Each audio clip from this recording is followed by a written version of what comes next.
बोलने के लिए कितनी बार प्रैक्टिस करनी पड़ेगी, वही ना बोल पाएंगे क्या बोले ईसा अलैहि सलाम। तो ऐसा नहीं है कि चंद अक्षरों को बार बार रटते रहूं, बार बार उन्हीं 5 नामों को, 5 बंदगियों को करता रहूं तो अल्लाह खुश होगा, तब मुझे जन्नत मिलेगी। ऐसा नहीं है, ऐसा नहीं है। अल्लाह उसकी भी सुनता है जो बेजुबान है, जिसको अरबी छोड़ो हिंदी ना आती हो, उसकी भी अल्लाह सुनता है। बेजुबानों की जल्दी सुनता है वो, क्योंकि अल्लाह का कनेक्शन दिल से है, दर्द से है, लफ्ज से नहीं है। तुम लफ्ज से अल्लाह का कनेक्शन बना बैठे हो, समझो। तो गजवाए हिंद का मतलब ये नहीं है कि भारत को मुस्लिम राष्ट्र बना देंगे, ऐसा कर देंगे, वैसा कर देंगे। ये सब बातें छोड़ दो भाई, ये मुसलमान भाइयों को कह रहा हूं मैं। और गजवाए हिंद का असली मतलब समझो।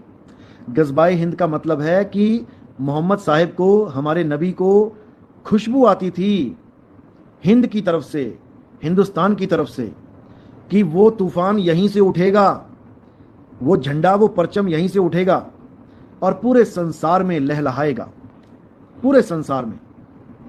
अब उसी को तुम जीसस सेकंड कमिंग कह लो, क्योंकि अंग्रेजों की किताबों में क्या लिखा है कि ईसा मसीह खत्म नहीं हुए थे, मरे नहीं थे, वो 3 दिन के बाद जीवित हो गए और स्वर्ग पधार गए।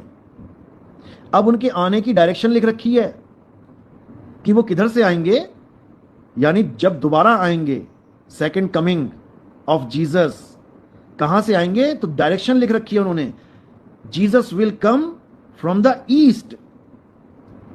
ईस्ट मतलब पूरब दिशा, मशरक, मशरक लिखा गया है कि मशरक से वो फौज आएगी और पूरे दुनिया में इस्लाम कायम कर देगी।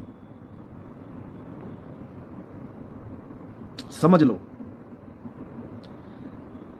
अब अरब देश में देखोगे तो उसका मशरक यानी ईस्ट क्या है, उसके ईस्ट में ईरान, अफगानिस्तान, पाकिस्तान, हिंदुस्तान, बांग्लादेश, और भी आगे चले जाओ जापान, वियतनाम, न्यूजीलैंड, और भी बहुत सारे कंट्रीज हैं। अब इधर से एक परचम लहराएगा, इधर से एक ज्ञान उठेगा और बहुत बड़ी तादाद में इस ज्ञान को लोग समझेंगे बिना भेदभाव के। ये सब दर्ज है, लिखा हुआ है ये पहले से, ये मैं कोई अपनी कहानी नहीं सुना रहा हूं ये सब पहले से लिखा हुआ है कि ईसा मसीह ईस्ट से आएंगे और पूरी दुनिया को क्रिश्चियन बना देंगे, ईसाई बना देंगे। ईसाई का मतलब ये नहीं कि सारे गले में क्रॉस पहन लेंगे। ईसाई का मतलब है जो ईसा मसीह का ज्ञान था, छुपा हुआ ज्ञान, उसको उजागर कर देंगे, उस दिव्य ज्ञान को दोबारा से उजागर कर देंगे और सबको उसके साथ जोड़ देंगे जो इन द बिगिनिंग, जो शुरुआत में था। In the beginning there was word, word was with God and word was God. In the beginning यानी शुरुआत की बात है। शुरुआत यानी दुनिया बनने से पहले कौन है, सनातन। सनातन की बात है ये, कि दुनिया बनने से जो पहले था उसके साथ जोड़ देंगे। दुनिया बनने के बाद कौन आए, ब्रह्मा विष्णु महेश, गौरी गणेश, सारे देवता पितर, ये सब हम तुम, ईसा, मूसा, मोहम्मद साहिब या अली, जो भी आया दुनिया बनने के बाद। और यहां बात चल रही है इन द बिगिनिंग, यानी बिल्कुल शुरुआत में। In the beginning there was word.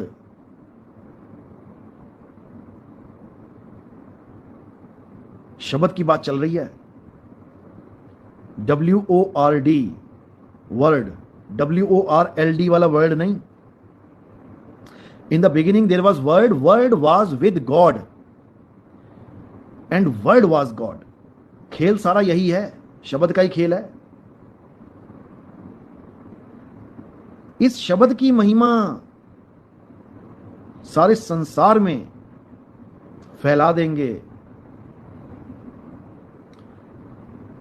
समझ लो, जब सब शब्दमयी हो जाएंगे तो अपने आप ही सनातन फैल गया सारे संसार में, अपने आप सारे इस्लाम को कबूल कर गए, अपने आप सारे ईसाई हो गए, अपने आप सारे खालिस हो गए, खालसा हो गए। खालसा मतलब क्या है? जिसमें कोई लाग लपेट ना हो, जिसमें कोई अशुद्धि ना हो, वो होता है खालिस। खालिस सोना, जिसमें कोई अशुद्धि नहीं है, 24 कैरेट गोल्ड, उसको कहते हैं खालिस।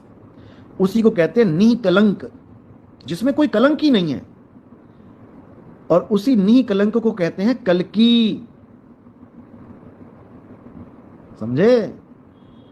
वही कल्कि अवतार है, वही वर्ड का अवतार है, वही शब्द गुरु का अवतार है।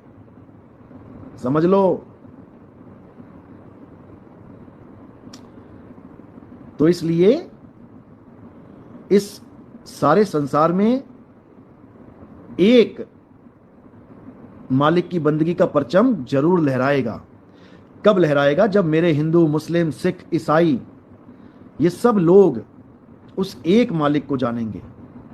नबियों के नाम पे नहीं लड़ेंगे। मैं ईसा मसीह को मानता हूं, मैं मोहम्मद साहब को मानता हूं, मैं नानक साहब को मानता हूं, मैं ऋषि मुनियों को, मैं त्रिदेवों को मानता हूं। इनके पीछे झगड़ा बंद हो जाए और मैं सत्य को मानता हूं। सत्य ही परमात्मा है। भजन भी गाते हैं, सत्य ही शिव है, शिव ही सत्य है, ये बात अलग है, और सत्य ही शिव है, ये बात अलग है। समझ लो। सत्य ही शिव है तो पहले आपको यह जानना पड़ेगा कि सत्य क्या है। शिव को तो जान रहे हो तुम कौन है। पहले तुम ये जानो कि सत्य क्या है। जो सत्य है वही शिव है, वो शिव नहीं है जिसे तुम शिव मान बैठे हो। अच्छे से समझ लो मेरी लाइन में क्या बोल रहा हूं। सत्य ही शिव है, अच्छे से समझ लो। ईश्वर सत्य है, यानी ईश्वर वो नहीं है जो तुम मान बैठे हो। ईश्वर सत्य है। अब पहले सत्य को जानो, वही ईश्वर है।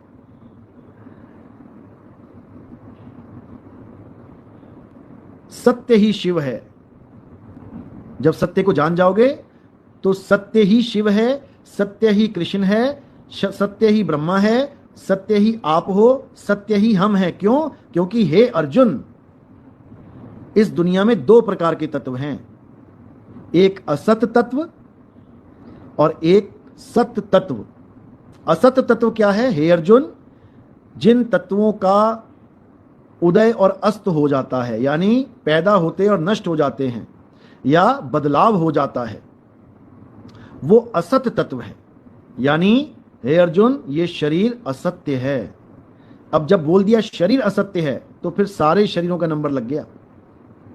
उसमें राम जी, कृष्ण जी, हनुमान जी, ये जी, वो जी, जितने भी हैं, ये सब असत्य तत्व में आ जाते हैं। शरीर यानी असत्य तत्व। अब दूसरा पार्ट क्या है हे अर्जुन?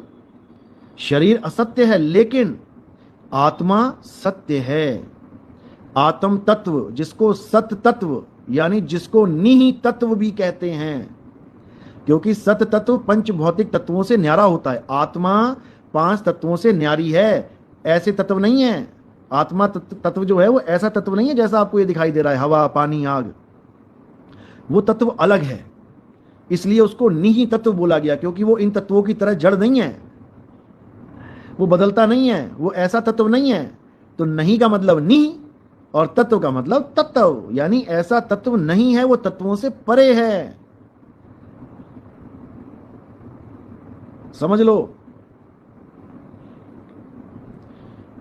तो हे अर्जुन, 2 प्रकार के तत्व हैं, एक